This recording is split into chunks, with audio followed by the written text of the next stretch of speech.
जय हिंद। तो आज हमारी होने वाली है वास्तविक संख्या की दूसरी क्लास। पहली क्लास में हमने संख्या पद्धति का रिवीजन किया था, उसमें से कुछ पॉइंट बाकी रह गए थे। आज उन पॉइंट को कवर करते हुए हम क्वेश्चंस को आगे बढ़ाएंगे। तो सबसे पहले आज हम पढ़ने वाले हैं परिमेय संख्या।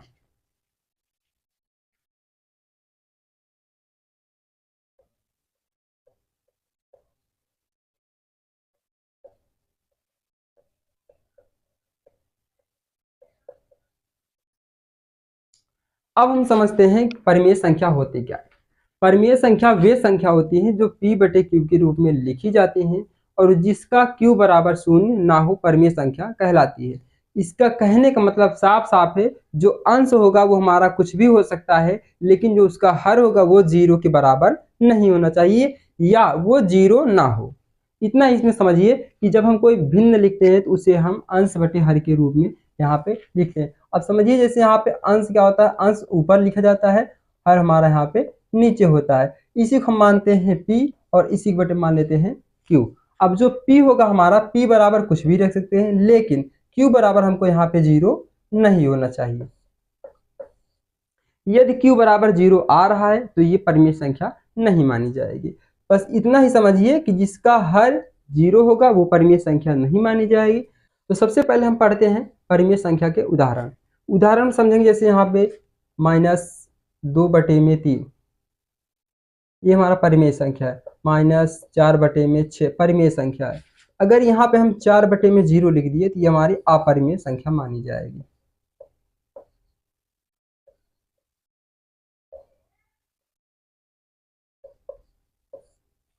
अपरिमेय। अब यहाँ पे सबसे बड़ा यहाँ पे मुद्दा बनता है हमारा ये पाई।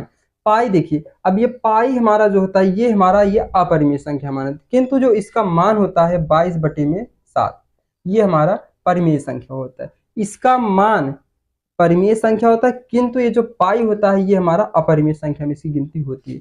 अब हम यहाँ पे देखें, जैसे पाई बराबर 3.14 ये भी हमारा परिमेय संख्या माना जाता है।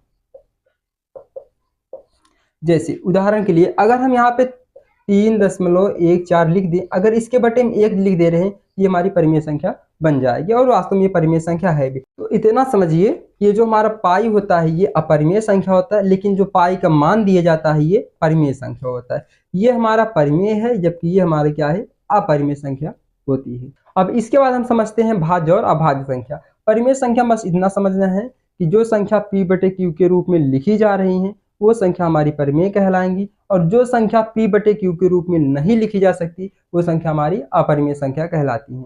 अब देखिए यहाँ पे जैसे हम लिख दें √3, ये हमारी अपरिमेय संख्या है, अपरिमेय। लेकिन अगर हम यहाँ पे √4 लिख दें तो ये हमारी परिमेय संख्या बन जाती है।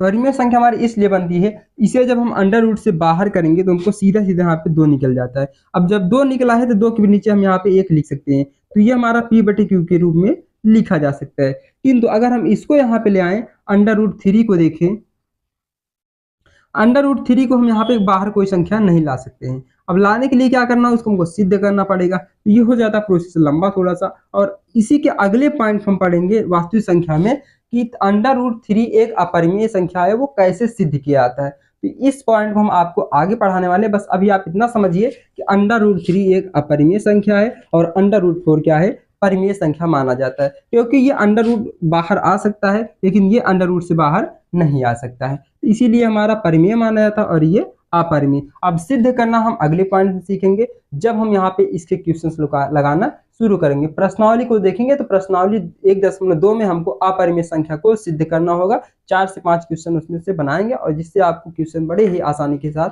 समझ में आ जाएंगे और आप अपने बोर्ड एग्जाम में कम से कम 3 मार्क्स या 2 मार्क्स बड़े आसानी के साथ फिक्स कर लेंगे, क्योंकि बोर्ड एग्जाम हर साल अपरिमेय संख्या को सिद्ध करना ये अपना फेवरेट मान चुका है। तो एक क्वेश्चन आपको पक्के हो जाएंगे उसमें से। तो आज बस इतना ही समझिए इसके विषय में, और हम पढ़ते हैं अब इसके बाद भाज्य संख्या। भाज्य संख्या,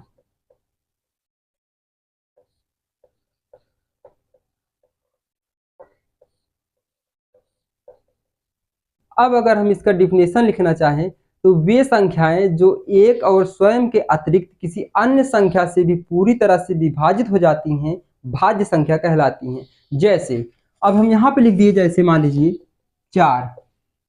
अब देखिए 4 एक और स्वयं के अतिरिक्त भी किसी अन्य संख्या से कट रहा है। जैसे देखिए 1 से हम अगर गुणा करेंगे तो ये 4 बार में बन सकता है। फिर अगर हम 2 को लेंगे तब भी ये हमारा 2 बार में बन सकता है। फिर यहाँ पे अगर हम 4 ले लिए तब भी हमारा क्या हुआ, 1 बार में ये बन के तैयार हो जा रहा है। देखिए यहाँ पे 1 और स्वयं को छोड़कर एक ये 2 से भी कट रहा है, तो ये हमारा 2 हमारा क्या है, अतिरिक्त संख्या है। तो इसको भी हम क्या मानेंगे कि हमारा ये 4 एक भाज्य संख्या है। अगर हम यहाँ पे ले ले 25, तो अब देखिए 25 किससे किससे बन सकता है। पहली बात देखेंगे अगर हम यहाँ पे, तो 1 से भी बन सकता है, फिर ये 5 से भी बन सकता है, ये स्वयं से भी बन सकता है, यानी इसके 3 गुणनखंड हो रहे हैं। अब अगर बेसिक समझना चाहें इसको, तो ऐसी संख्या जो स्वयं के पहाड़ी में भी आए और किसी अन्य के भी पहाड़ी में वो शामिल हो, तो वो क्या कहलाएंगे, हमारी भाज्य संख्या। भाज्य संख्या बस आप इतना ही समझिए कि स्वयं के पहाड़े में और किसी अन्य संख्या के भी पहाड़े में आ रही है, तो वो भाज्य संख्या कही जाती है। एग्जाम्पल में से और यहाँ पे लिखना चाहे, जैसे मान लीजिए 100 लिख लिए। अब 100 के देखिए कितनी संख्या से 100 बन सकता है हमारा। पहले तो देखेंगे 1 से बनेगा, फिर हमारा 2 से बनेगा 50 बार में, ये 100 बार में।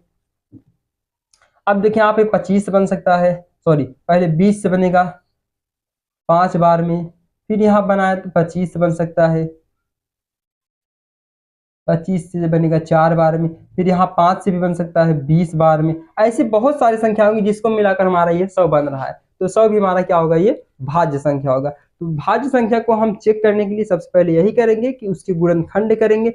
जब उसके 2 से अधिक गुणनखंड होंगे तो वो भाज्य संख्या कह जाएगी, और 2 से कम गुणनखंड हो रहे हैं या फिर उसके 2 ही गुणनखंड हो रहे हैं तो वो हमारी भाज्य संख्या नहीं मानी जाएगी। अब इसके बाद हमारा अगला टॉपिक आता है अभाज्य संख्या। अभाज्य संख्या, अब हम इसका अगर डिफिनेशन लिखना चाहे तो वे संख्याएं जो एक और स्वयं के अलावा किसी अन्य संख्या से विभाजित ना हो अभाज्य संख्या कहलाती हैं। इसमें क्या करना है, सिर्फ हमको संख्या को चेक करना है वो एक और स्वयं के अतिरिक्त किसी अन्य संख्या से कट रही है या नहीं। अगर कट रही है तो भाज्य मानी जाएगी और नहीं कट रही है तो अभाज्य मानी जाएगी। अब जैसे हम यहाँ पे सबसे छोटी अभाज्य संख्या देखेंगे तो हमारी होती है 2। अब देखिए 2 में इसमें किस किस से बन सकता है, सबसे पहले बनेगा 1 से 2 बार में, और 2 से बन सकता है ये 1 बार में। अब ऐसी और कोई संख्या नहीं है कि जो हमारा 2 को बना सके मिल करके। तो सबसे छोटी और अभाज्य संख्या हमारी 2 होती है। ये सम भी है और अभाज्य संख्या भी मानी जाती है। अब इसके बाद हम देखें यहाँ पे जैसे 3 भी हमारा क्या है, ये अभाज्य संख्या है। जैसे 3 से अगर 1 बार बनाएंगे तो 3 बार बन जाएगा, और 3 को अगर हम 3 से बनाएंगे तो ये 1 बार में बन तैयार होगा। अब इसी तरह हमारा होता है 7। अब यहाँ पे आता है हमारा 11, 13 और 17, 19, 23। अब ऐसी बहुत सारी संख्या हैं जो हमारी अभाज्य संख्या होती हैं। इसमें आप एक नोट पॉइंट लिखिएगा अपनी कॉपी में,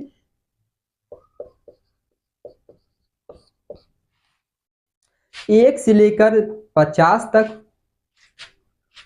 1 से 50 तक कुल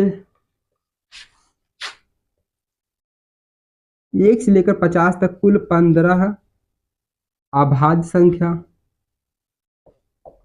तथा 50 से 100 तक कुल 10 अभाज्य संख्या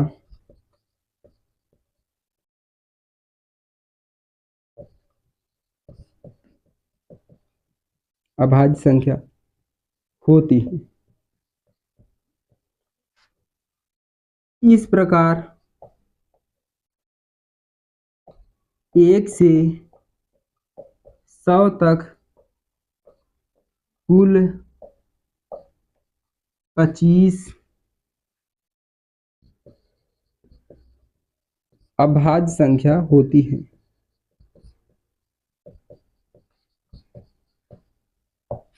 आप इस पॉइंट को हमेशा याद करके रखिए, क्योंकि कभी कभी डायरेक्ट बोर्ड में पूछ लेता है कि 1 से लेकर के 50 तक कितनी अभाज्य संख्या होती हैं उनको लिखना होता है। और कभी-कभी ऐसा करता है कि इन सभी संख्याओं का योग पूछकर उनका औसत भी पूछ लेता है।